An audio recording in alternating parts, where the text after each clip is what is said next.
Thanks very much. Very grateful to be here today. The topic of my presentation today is looking at PNG's export trends.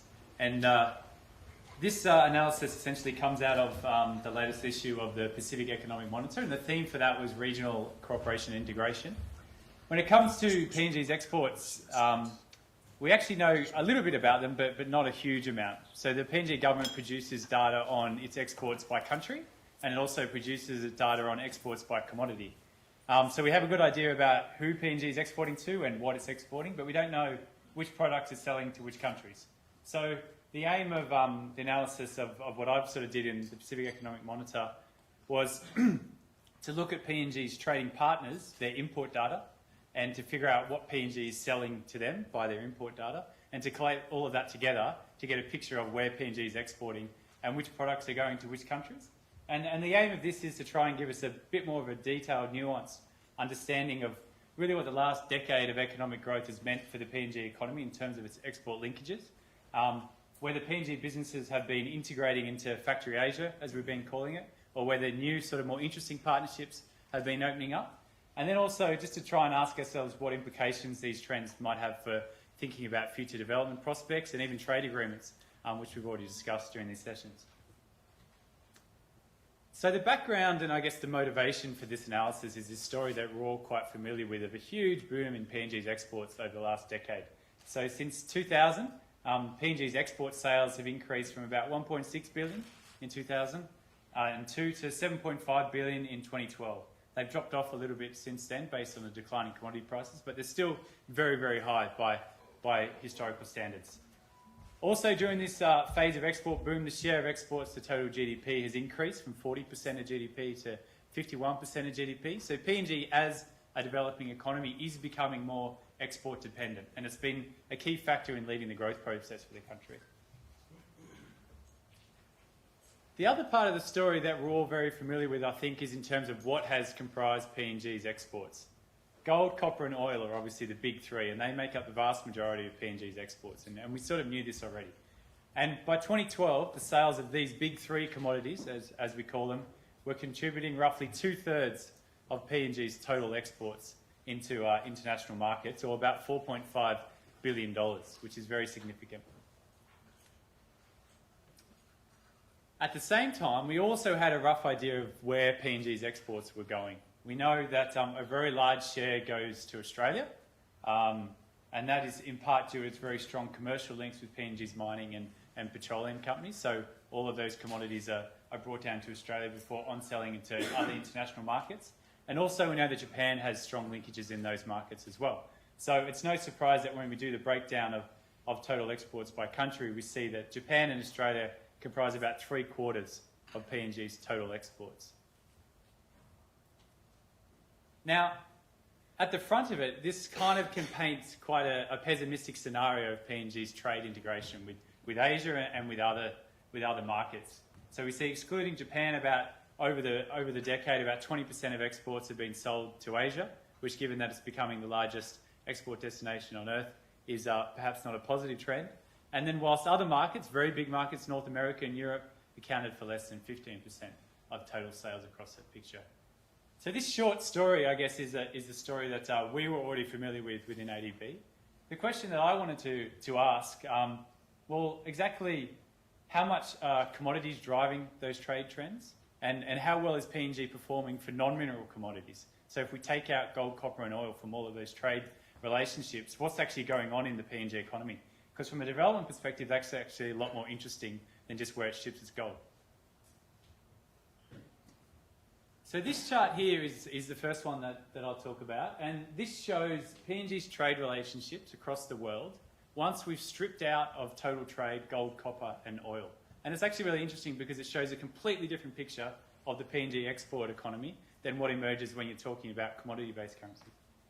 So we see that the largest export destination for PNG is actually Asia, once you take out gold, copper and oil. And it's boomed significantly over the last decade. It's now up just over $1 billion a year. The second biggest export market for PNG is Europe, and that's also been booming over recent years. And I'm going to go into each of these markets in more detail so that we can talk about what it's been selling to these markets and which countries in particular are the most important. The other interesting trend to emerge is actually the US is now becoming a very significant trade partner. But also that once you strip out gold, copper and oil, you see where Australia is at the very bottom of this chart. That's the blue bar at the bottom there. Australia is a very minor export destination for the PNG economy once you take out those mineral economies. And this is, I'll talk about this at the end, very important for thinking about how the PNG government is thinking about forming new trade partnerships, particularly when we think about PACER Plus and where its actual trade benefits can be derived from the region. The Asian region and the European region are buying a lot more of PNG's non-mineral products. So this is predominantly agriculture, forestry, fisheries.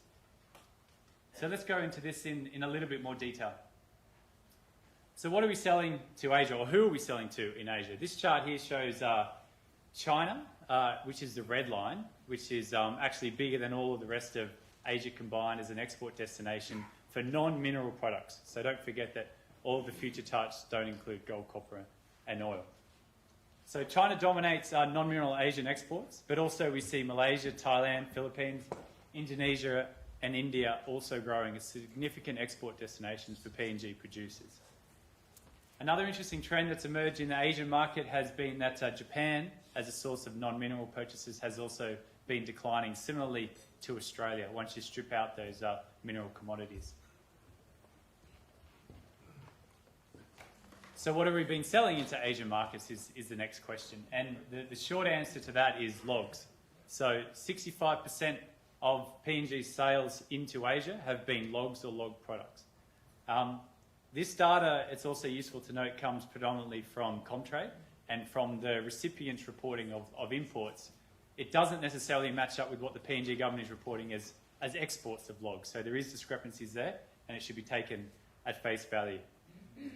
There are some other significant markets that PNG is exporting into Asia. The total value of trade, as I mentioned, is just over $1 billion. The 2012 figures is only partial data, so that I could only get data for a number of countries for 2012. That's why it's low. It's not that trade has dropped off.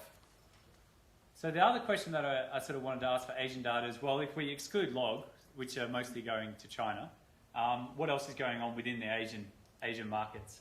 And this chart here shows exports to the Asian region excluding minerals and logs. So it's all the other agricultural, forestries, fisheries products that are going on. And again, you know, there's a very interesting story of growth of sales for PNG's agricultural producers into Asian markets. We've seen a very big boost in coffee, tea, cocoa, spices going into these markets, along with fish and crustaceans going into Asia. Vegetable oils, which is the bar in red, which many people probably associate with palm oil and copra, actually don't go into Asian markets. That's quite interesting. Many people assume that a lot of that goes into Malaysia and Indonesia, but it doesn't in fact. And as I'll talk about, that's more a European story than an Asian story. There's also a few other smaller processed goods that are going into the market, things like tuna, which are going into there. So coming to Europe, how can we explain such a rapid growth in sales to Europe? And there's 4 countries in particular that PNG has been expanding its trade links with in Europe. The largest of these is Germany. They've become a very significant purchaser of PNG commodities. Total sales to Germany are about 400, that should say millions, not billions, my apologies, $400 million a year. The Netherlands is also a major purchaser of PNG goods now, as is the UK and also to a lesser but growing extent Italy. So what are we actually selling to these markets is the next question. A large part of the growth into European markets has been around the oil palm plantations that PNG has been expanding production of, as well as around coffee, tea, cocoa. PNG is now a major supplier to Ferrero Rocher, so when you're eating your fine chocolates, you should think about PNG and the supply markets that have been opened up between the South Pacific and into Europe, which is a major success story for the country. Also, fish and crustaceans and other commodities have also contributed to those growing sales value into the European region.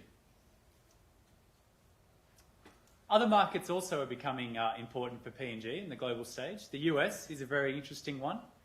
That is predominantly built around coffee. PNG's high quality coffee from the Highlands region is being sold at a lot of value into the US markets, and a lot of the big US suppliers are now demanding that PNG coffee for specialty coffee stores in in the United States. So that's been another big success story. There's also, to a lesser extent, been coffee, cocoa, also going into those markets. It's like a disco in here.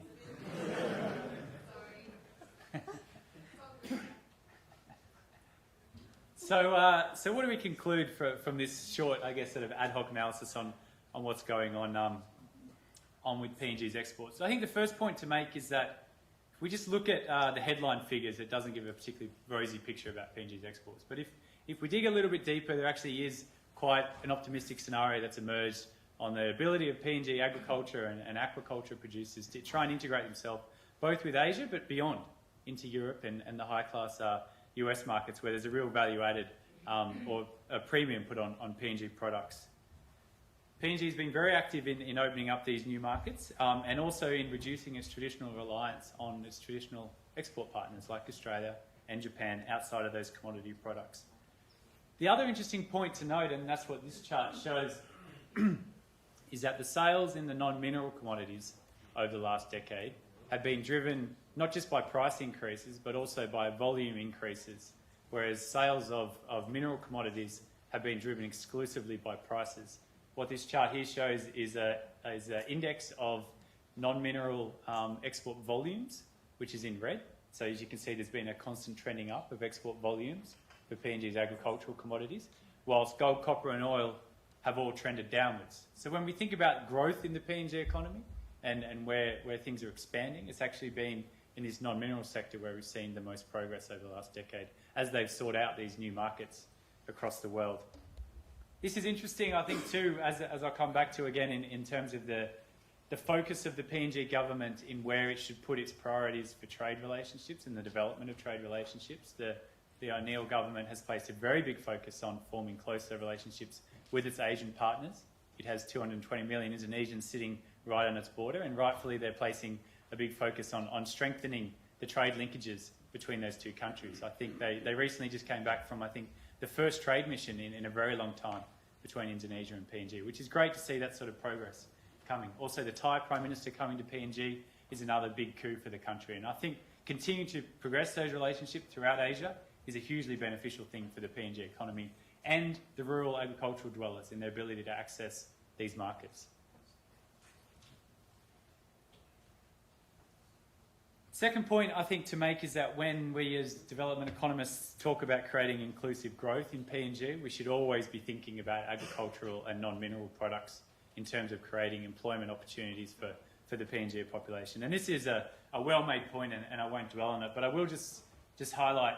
So what some previous presenters have focused on has been a big increase in employment in the PNG economy over the last decade.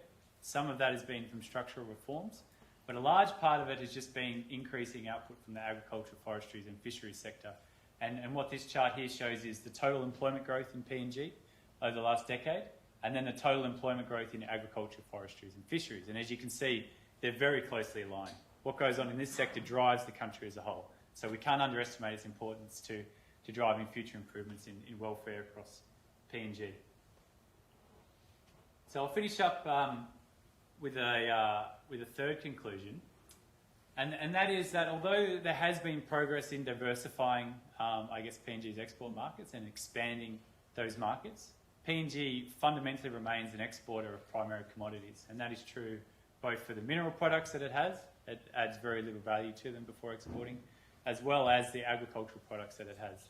They're all very basic stage once they're exporting. What this line here shows is an index. It's somewhat complicated. It's calculated by some economists at MIT and Harvard, but it provides a way of measuring the complexity of an economy based on the composition of its exports. And basically what it tries to do is to measure the diversity of exports, so what sort of a range of products a country exports, but also what they term the ubiquity of products, and that is essentially the rareness of those products and the inherent value added in the products that are being exported. And what it shows, it's out of 128 countries that they calculate this index for, and it shows that since the sort of independence period right up until now, PNG is actually, I think, second or third last in the world, or in this country grouping, in terms of the complexity of its exports. And I guess just to finish up, I'll borrow a phrase that our president recently delivered to the PNG government when he was here earlier this week, and that was that if PNG is going to truly develop, it has to be more than an exporter of just primary commodities. It has to develop the value chains, and it has to sort of be adding more value to its products if we're really going to sort of boost the country up to a middle income status. And I'll finish with that. Thank you.